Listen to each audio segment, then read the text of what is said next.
Hey everybody, welcome back to Turbo Trans Am Performance and Pontiac Performance. Today we're going to talk some plenums. Recently, in one of my first videos, I mentioned we were going to talk plenums. One of Joe Rinaldi's last videos, he talked a little bit about a difference between the Pontiac plenums and the Buick plenums. They're very similar. He did a good job on that. I'm going to get more in-depth on the Pontiac plenums because there are two. And we're also going to have I have a Buick plenum here. We're going to talk a little bit about that. So you'll be able to tell the differences a little bit more. We're also going to talk about the performance of these plenums. And right now, I'm going to go ahead and grab the camera so that I can show you what we do have. Judy can pan down and show you what we're going to talk about a little bit more today. And then I'm going to do a little bit more on it. I'm going to be doing it one-handed, so it may look a little weird at times.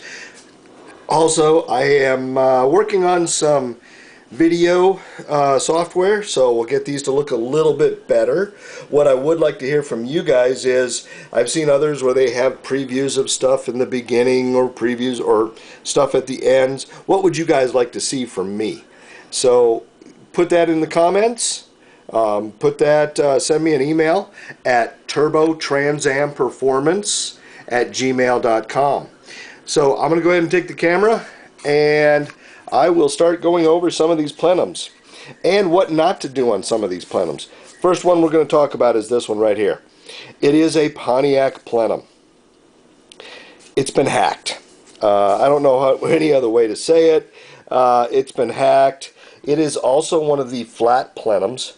I call them a flat plenum and a curved plenum. They did put the block off on there. As you can see, let's get in the light a little bit.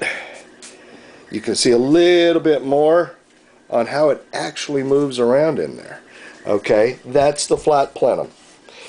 This is a Buick plenum. As you can see, it's been cut, modified. It also has the outlets in different locations. Pontiacs are straight across. Pontiacs are straight across. Not all of them are tapped. Some are, some aren't. As you can tell here, they're straight across. This is a Buick plenum. Okay, looks very, very similar. It's also tapped here. Now, one other way to look at them is look in there. You'll see how it's different, how the angle is extremely different. I know it's a little hard to see and I apologize. So we'll get a little bit more into the light here.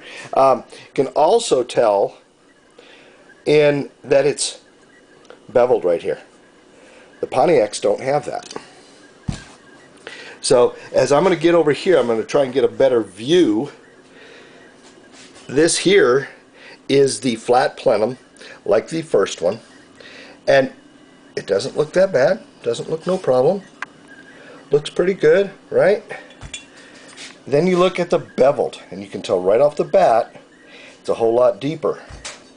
Okay? It's got a little bit more curve to it, as you can tell. I'm going to measure that here in a minute for you guys that want to know that. And you can also tell it's opened up a whole lot more. And it's a whole lot nicer. It's smoother. Not necessarily any better, but it's just smoother.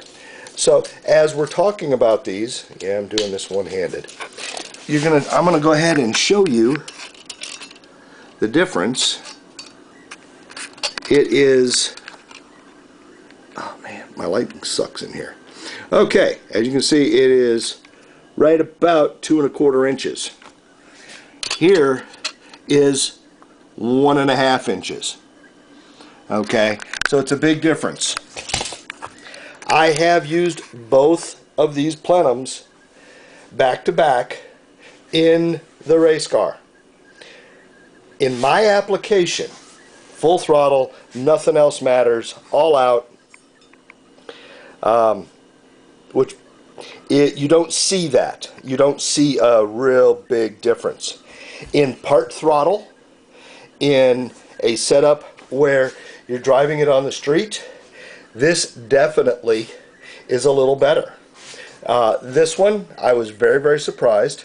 reacts very much the same. This is the flat plenum, and I'll show it to you on the bottom. That is the part number for the flat plenum. This is the part number for the curved plenum. Now, like I said, I noticed no difference when I was racing them. But that doesn't mean you won't notice any difference. Part throttle, this is curved. It's a little bit easier to go smoother. This is pretty abrupt. Okay, so you're not going to see a whole lot of difference, but you will see some. As you know, Pontiac was just 2 or 3 years into this, and I'll go ahead and turn it around. They were a couple years into this, and they were still experimenting. So as they were doing this, they were finding out what worked, what didn't work. I'm going to hand that back to Judy. She's done. And so you can tell that they were working on things and experimenting. Many people don't know that the 80 and the 81 camshafts were actually different. One had a lift of 344, the other had a lift of 373. Okay, so you have a small cam and a big cam. Most people don't know that. It's okay, several do, but when I've been racing mine, I have to run a stock lift cam. So mine has to be either a 373 or a 344. I did notice a little bit more with the 373 cam. Not much, but a little. One thing, I got a light out here, so Judy's going to come over here and we're going to show you how it looks a little better in there compared to what the other one is. Actually, let me see if I can get that a little better. Rick's not real good with a flashlight. He can cut a light, but he can't hold a flashlight. Then we'll go to the other one, and you can see the difference. There is a big difference. And you can see how flat it is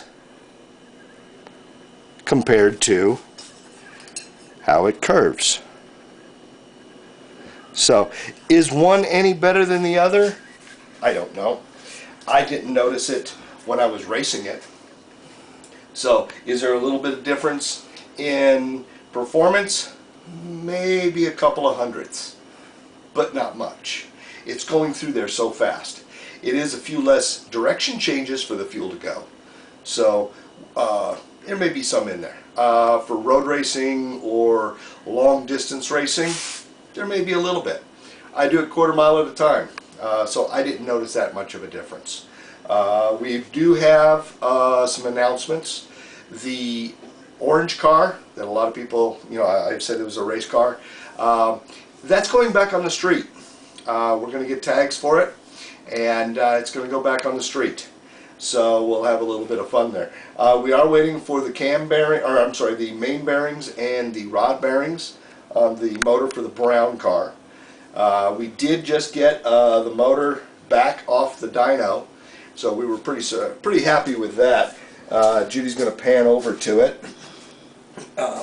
We did just get that off the dyno, and we were pretty happy with it. It made 765 horsepower and 697 foot-pounds of torque. So it did pretty good. We were maybe hoping for a little bit more, but that will still get us definitely wherever we want to go. We're hoping very low 8s. So thank you again. Again, we're working on some software, so these will look a little better next time. And also, if you liked it, hey, like it on the bottom, become a subscriber. We'll be having these out a whole lot more. I think the next one we're going to do, I've seen some of you guys that have sent in time slips, and we're going to diagnose a time slip.